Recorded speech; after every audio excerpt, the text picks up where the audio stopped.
Hi guys, I'm Jacob from PHMT. So, ang featured bike natin ngayon ay isang entry-level Enduro Hardtail.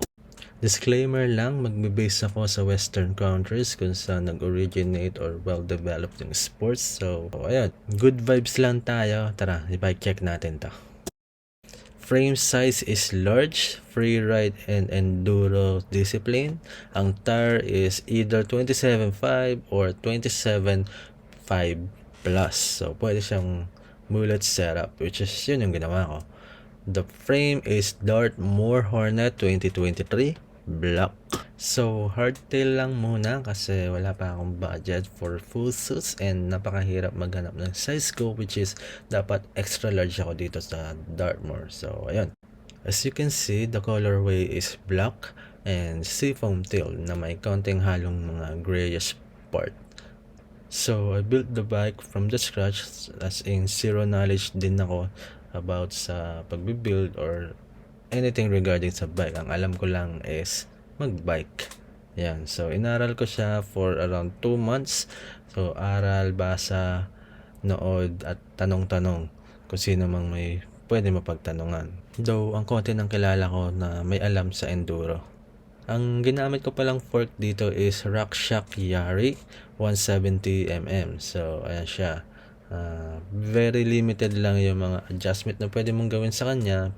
Pero ang habol ko kasi is yung 170mm na budget friendly. So, hindi yung sobrang mahal na umaabotan ng 25-30,000. So, ayan yung ginamit ko. And good thing is, may free mudguard na siya. So, hindi ko na kailangan bumili or maghanap ng compatible. For the drivetrain, ang ginamit ko ay Shimano SLX 12 speed. So, all the way siya, hindi ko na siya pinachipa-chipa para hindi na mahirapan. And gusto ko rin naman talaga yung SLX. Pero bala ko rin yung palitan ng Shimano Deore 12 speed na all the way din kasi sayang naman kung mababarag-barag lang siya sa bundok. So, ayun. So, yung down country na balak i-build is doon ko ilalagay yung SLX. Tapos yung bago naman na Deore, ayan na ipapalit ko. So, ayan. Punta naman tayo sa brake set. So, Shimano SLX pa rin. 4 piston both front and rear. So, ayan. Kaya yan yung ginamit ko is bundle yan doon sa drivetrain para mas mura ko siya makuha. Yan. So, for my 4 piston caliper, gumamit ako ng adapter front and rear. Yan. Kasi masyadong malaki yung rotors ko. Ang rotors ko is 203 front and rear. Shimano XTR86 Ice-Tech yan parehas front and rear. So, ayan yung adapter ko naman sa likod. So, ZTTO lang yan sa likod. Then, sa harap, Shimano adapter naman. Ayan siya. Yan yung mga ginamit ko. Nakikita nyo. Ayan. Iba itsura niyan sa likod. I mean sa harap. Pag tinignan mo yung harap na adapter ko, magkaiba yan. Ayan. Try natin itutok. Ayan o. Nakikita mo. Magkaiba. Hubs is E13 SL hubs. So, 6 bolts boost through axle. Ayan. Ayan ang gamit ko sa harap ko. So, entry level yan ng E13. Then, sa likod naman, ganun pa rin. So, E13 SL hubs, microspline, whatever, boost, and true axle pa rin. So, ayan. Sobrang matibay yan. Hindi siya ganun kaingay kasi ayoko ng sobrang maingay. Yung sinasabing tunog mayaman. So, yan. Ang cockpit ko naman ay dyan ako pinaka naging maselan or talagang pinili ko yung gusto ko. So, ayan is PNW tsaka Ergon. So, combo siya ng PNW and Ergon kasi sila yung talagang gustong-gusto kong brand pagdating sa cockpit. So, ayan. Handlebar ko is range handlebar Gen 3. 800mm. 35 yung clamping. Tapos, yung race naman is 30mm.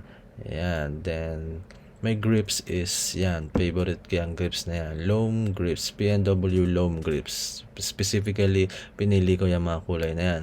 Tapos, yan, parehas lang yan, pati sa lever ng dropper post ko. Yan, ganda, di ba? Sobrang kapit niyan, guys. Tapos ang ganda tignan. At ang pinakahuling dumating na parts is ang PNW range pedal. So, yan. Ang tagal dumating niyan. Mga 2 months ata. Kaya, yan. Ang saddle ko naman ay Ergon SM Pro for men, which is large. Yan. Ganda niyan, guys. Sarap lupuan. Tapos, sobrang kapit, sobrang tibay. Yan.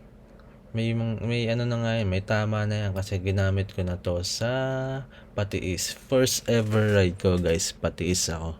Ayun, lumipad-lipad lang naman ako doon, gumulong-gulong. Ayan, kaya may tama yan sa unahan. Dropper post, yan. PNW pa rin, syempre, low dropper, one of the best dropper posts in the market. Yan. Yung band na yan, yung black na yan, pwede ko pang palitan yan katulad ng kulay ng grips, yan, tsaka ng ano. So, hindi ko pa lang nailalagay kasi nga, hindi ako marunong. Ang hirap. So, kapag nag-maintenance na lang ako, papalagay ko dyan. Sasabay ko siya. So, ayan. Ganda yan, guys. 170mm travel. Then, ang lever is, ayun, PNW pa rin. PNW loam lever. Sarap hawakan, masarap pindutin. So, yan, one of the best din. Favorite ko din yan. Yan, magiging ganyan yung kulay ng band dun sa dropper post, yung itim dun. Yan, sarap hawakan yan, guys. Sa seat clamp, ginamit ko is Dartmoor na lang din. Tapos, 34.9. So, wag kang gagamit ng quick release, guys, ha. Pangit yan. Pangit yan, lulubog.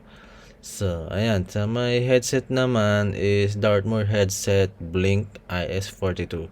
So, matibay yan. Subok na. Now, let's check the wheels, which is mullet setup for enduro. On the front, gumamit ako ng Maxxis Minion DHF na 29 by 2.50. So, inanap ko talaga tong max grip, tubeless ready, and double down yung sidewalls. Importante yung sidewalls na yan, guys. For enduro talaga yan. Then, ang rims ko is E13 ulit, LG1 Enduro. Entry level siya. Spokes and brass is pillar. Then, ang sukat niya is 294mm. Sa likod naman, ang ginamit ko is Maxxis pa rin. Dissector naman siya. 27.5 by 2.40. Yan. Of course, max grip, tubeless ready, and double down pa rin. So, hindi pwedeng hindi. Yan. Hinahanap ko talaga yung specs na yan. Kaso, ang hirap. Kaya, dapat nga, ano yan Minion DHR2 sa likod, tapos Assegai naman sa harap. Pillar, spokes, and brass, 275mm naman siya. For the hydration, feedlock setup naman tayo dyan. So, hinanap ko din yan. Medyo may kamahalan lang, pero maganda siya. Tignan nyo, pak. Diba? Ang dali tanggalin. Tapos, magnet siya. Then, kiniklip-clip lang din. Ang dali niya lang din ikabit. Tingnan nyo, pag kinabit ko. Pak, bam. Ganun lang. Easy. Tapos, antibay.